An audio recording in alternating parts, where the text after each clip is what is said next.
Hello everyone and welcome to the 6th episode of my devlog series about the development of a simulation game Leah. This episode is dedicated to factory making and everything that connected to it. And I want to say that I have learned a lot while making it, so this video is full of useful information for Unity game developers.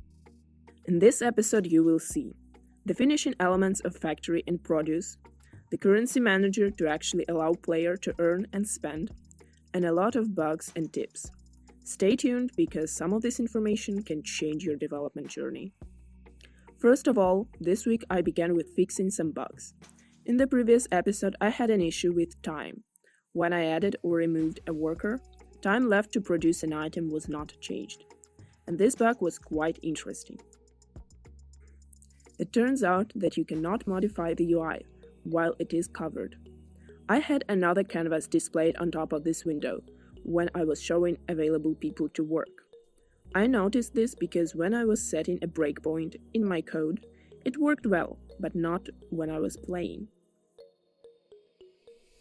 I fixed this bug by implementing wait until in my coroutine, which displays time left. And now it works no matter if you add a worker or remove one. As for the smaller features in the factory, I implemented a skip button, so you can now speed up the produce of your items. Also, here you can see that I changed the font in the whole game. This is because I discovered that the previous one was not licensed for commercial use. And a good thing is that I was able to change all the text in the game in just a few clicks.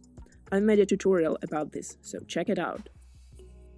The next thing I wanted to make was a tag shown about a factory when it's finished. The problem was to make the tag stay above the appropriate building when I move the map. I watched a tutorial and discovered that setting up an additional canvas with a render mode in world space was the right thing to do.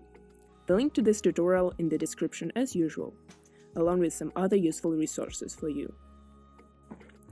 At first I just tested this with a white square to see if it works, and then I designed a simple tag image. But the problem was that the product icon was not shown on it. It had thrown an exception about object being null. I started debugging, and the solution was quite similar to what I have already done. I had to wait until the current product is set, and only then initialize tag with image, so patience is all I needed. I also developed some logic for the coin that was popping out of the factory after collecting an item. But it looked boring, so I decided to add some animation. And the tool that I wanted to tell you about practically saved my game UI. Here is LeanTween, an efficient tween engine that helps you animate your UI without using the animator.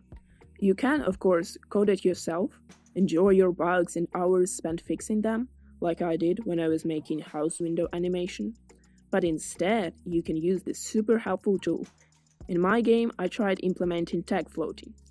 At first, it took some trial and error before I figured out how to make it work. But once you get familiar with this tool, you can do amazing things. Look how this floating tag transforms the look of the game and makes it alive. Another thing that I animated with this tool was coin. Now it jumps out and flies to the point where resources UI is supposed to be. I have no idea how come I didn't know about this tool earlier. It would have definitely saved my previous games. I simply didn't animate my UI because I didn't like working with Animator. I left the link to this amazing tool in the description. Huge thanks to the author. And finally, I started the development of the treasure system.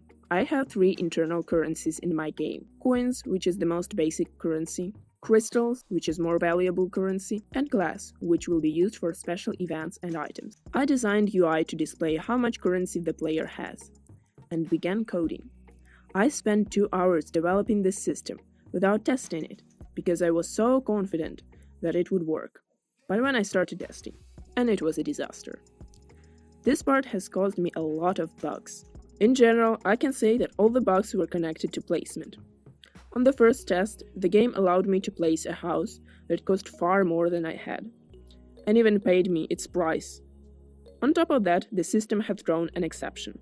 Then I had the problem that the objects that I couldn't afford had taken the place in the map but were destroyed. I tried fixing my problems with a new event manager, My previous solution was not good enough. It didn't have an implemented remove listener method, which I thought would solve my problems. I found a good solution on GitHub, and I left a link to it in the description. Also, huge thanks to this developer. To make a smooth integration in your game, you just need to create an abstract class game event, and every event that you want to implement should inherit from it. You can add different fields to those classes to pass information of this event. And I also got one funny bug when all the objects were turning into factories after I returned to the game. But it was a problem with enum, and not the treasure system. New event manager didn't help completely.